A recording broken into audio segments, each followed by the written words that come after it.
I'm Lauren Conlin, and welcome to Pop Crime TV's The Outlier podcast. Today, I wanted to give you all a quick part 3/update on the double murder of Christine Banfield and Joseph Ryan out of Fairfax County, Virginia.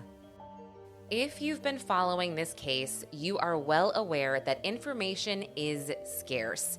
The arrest affidavits for both the au pair Juliana Magalhães and Brendan Banfield, husband of Christine Banfield, are essentially bare. However, as Juliana the au pair's trial looms in November of 2024, and as Brendan Banfield attends his pretrial hearings ahead of his trial, which is scheduled for February of 2025, we are starting to learn more. As a refresher, Juliana the au pair has been charged with second-degree murder in the killing of Joseph Ryan, whereas Brendan Banfield was recently charged with the killings of his wife, Christine Banfield, as well as Joseph Ryan, and he was just charged in September of 2024. And what we are now learning is that investigators and forensics have spent well over a year studying the crime scene to ensure they could charge Brendan Banfield, and they had a rock-solid case. While Juliana was first charged in October of 2023 with the killing of Joseph Ryan, Brendan Banfield has been free to live his life for well over a year, and you better believe investigators were watching him. They were watching his every move, and I believe that a lot is going to come out during both of these trials. And something I just learned was that during a pre-trial hearing for Juliana, Brendan Banfield took the stand, and when he was asked questions pertaining to his alleged involvement in the death of his wife and Joseph Ryan, he pled the fifth. He pled the fifth for every single question. According to the Washington Post, when Brendan Banfield was testifying, Juliana was in the courtroom and she leaned forward in her seat, appearing to pay very close attention, and the prosecutor asked Brendan Banfield, quote, "In the weeks and months prior to that date, did you engage in an adulterous relationship with the defendant?" And Brendan Banfield said, "I'll take the fifth." And then the prosecutor said, "What information were you aware of that someone was likely to come to your home that day?" And Brendan Banfield pled the fifth. And then he was asked, "Did you use your IRS firearm to shoot Joe Ryan?" And then Brendan Banfield appeared to stare at his attorney, who shook his head, and then Brendan Banfield pled the fifth. The Washington Post article also stated that Juliana appeared to give Brendan Banfield a, quote, "intense look," and then he looked away. And something else that I found interesting is that there was a jailhouse phone call recorded between Brendan and Juliana, and this was before he was arrested, and she said something to the effect of, "Are you only with me so I won't flip, or so I won't turn on you?" Something like that. So that right there is very damning. Oh, and I also learned that, and how convenient is this, that both Juliana and Brendan got new phones just weeks after the murders. Juliana also went as far as to completely wipe her iCloud. It was also revealed that Brendan and Juliana had been engaging in this adulterous relationship since 2022 and have taken trips together. They literally went to New York City when Brendan and Christine were still married and Juliana was still working for them as their au pair and living under their roof, caring for their daughter. She was literally sleeping with Brendan. He was taking her on trips. I mean, this is just so cliche to the max. And after some thought, I've wondered if this affair was going on for a year before Christine's murder. Did she know about it? Did she look the other way? Or was she just completely oblivious as to what was going on? Brendan Banfield allegedly, and this is according to court TV, had relationships outside of his marriage before Juliana. And a woman supposedly told prosecutors that Brendan Banfield once said something along the lines of, quote, "It would be easier if my wife just wasn't around."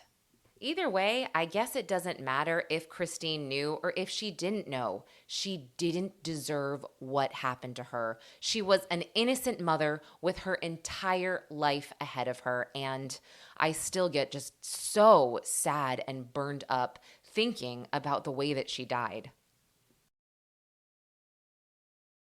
Let's go back to February 2023, the morning of the alleged double murders. This is where I want to clarify a few things. Brendan Banfield allegedly left the house around the same time or earlier than Juliana and the Banfield's daughter. Again, the Banfield's daughter and Juliana were set to go to the zoo. Brendan was going to work, but apparently was at a McDonald's nearby the house. Juliana realizes she forgot their lunches in the fridge, and when Juliana left the house, Christine was home. Everything was fine. But forgetting the lunches, she turns around, she heads back to the house, and she sees a car parked in the driveway that she doesn't recognize. And allegedly, she sees a man get out, who we now know to be Joseph Ryan. He walks in the house. I don't know which entrance. I don't know any of that. But apparently this worries Juliana, and she calls Christine, or so she says. And Christine doesn't answer, and then she decides to call Brendan, and he rushes home. And it's reported that she called Brendan at 7:37 a.m. So he rushes home. They go in the house. I guess they hear something upstairs, so they send the daughter to the basement, which I had already said in the last episode. But they send the daughter to the basement. They rush upstairs. He claims he sees Joseph Ryan stabbing his wife, so he shoots him with his service weapon, tells Juliana to go get the other gun in the safe, and she does the same. And we later find out that Juliana and Brendan had gone to a shooting range a few weeks prior to the double murders. And also, he had bought that Glock very recently, the gun that Juliana used to shoot Joseph Ryan. And this is where it gets murky again. Allegedly, they called 911, or Juliana called 911 at 7:47. Now, this is 10 minutes after she called Joseph Ryan. I'm like, okay, so all of this happened in 10 minutes. That's what they want us to believe based on her cell phone records. So this could be why she hung up the phone after the first 911 call, thinking, oh, it's too soon. This couldn't happen all in 10 minutes. Oh my gosh. So she made another call to 911, hung up again, and then it wasn't until the third call that finally Brendan Banfield took over and explained what happened. And yeah, this is murky. I'm not sure the exact details. I'm not sure of the exact timeline, but what I just said is what has been reported. By the time first responders arrive at the Banfield residence, Christine was bleeding out from stab wounds to her neck, and Joseph Ryan was deceased from the 2 gunshot wounds. Now, expert bloodstain pattern and forensic analysis helped investigators pursue the charges against Brendan Banfield over a year later. And this is because they were studying the patterns of the blood. They believed that Joseph Ryan's arms were moved and smeared with Christine's blood, and they, meaning Brendan or Juliana, moved the positions of Christine and Joseph Ryan. In addition to the forensics that helped secure Brendan Banfield's arrest over a year later, I'm sure investigators have looked into his digital footprint, and there has to have been crazy text messages between Christine and Brendan or Juliana and Brendan, and I'm sure we are going to learn a lot more about this during his trial as well as Juliana's. In terms of Brendan and Juliana's defense in saying that Joseph Ryan showed up at the house, the Banfield house, and he and Christine had been chatting on this fetish BDSM website called FetLife under two usernames. One for Christine was something like Anastasia9, and the name for Joseph, the handle was something like Taco Supreme. The defense is going to say, and they have said, well, these two were planning some weird rape, knife play fantasies. And I'm over here like, that's interesting that you'd want to carry out these disgusting, disturbing fantasies before 8 a.m. And hey, I'm not judging. If somebody wants to do that, that's fine. There was just no evidence anywhere that Christine was into this type of stuff. Joseph Ryan, on the other hand, was open with his friends in the fact that he was into knife play and BDSM. However, he was always respectful of women, but that's why he was on this FetLife website. Whereas Christine, the photo that was used in the profile for Anastasia9 was her in this one-piece bathing suit, which was a photo she had sent to her husband, Brendan Banfield, and somehow that photo got to Juliana, and Juliana emailed herself that photo from Christine's computer. Gosh, every time I recap this case, I am just thinking to myself, how tragic and how bizarre. Joseph Ryan, an innocent bystander that just got caught up in this disgusting plot, allegedly. And Christine Banfield, I mean, I am so sorry for her daughter, her immediate family, and the fact that if these allegations are true, she married someone like Brendan Banfield who would do this to her and let their daughter think that it was their mother's own fault, essentially, that she died. It makes me sick to my stomach. And at this point, I believe all of the evidence points to the prosecution's case being 100% true. However, I do think that during the trial, we may find out some things about Brendan and Christine's marriage or relationship that might reflect poorly on Christine, and I feel like that's not fair. It's just not fair. I've said this before, but it's essentially dragging the victim all over again. And look, even if things come out about their marriage that are not necessarily favorable to Christine, and I'm speculating, that does not mean she deserved what happened to her. And when I say things that may not be favorable, it might just mean that Christine's like, look, Brendan, I don't give a crap what you do here. You're going to cheat. I've caught you cheating, and I don't care anymore.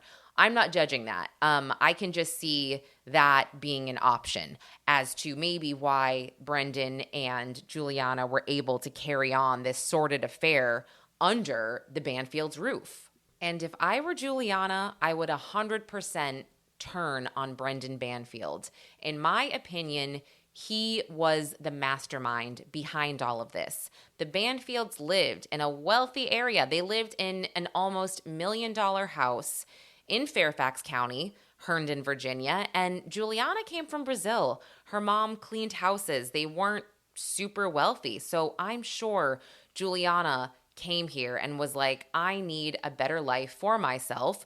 Brendan Banfield most likely made all these empty promises. They'd get married. He'd take care of her. And now she's living in $1 million house coming from essentially nothing in Brazil. And look, the Banfield's daughter, was young. She most likely took a lot of naps.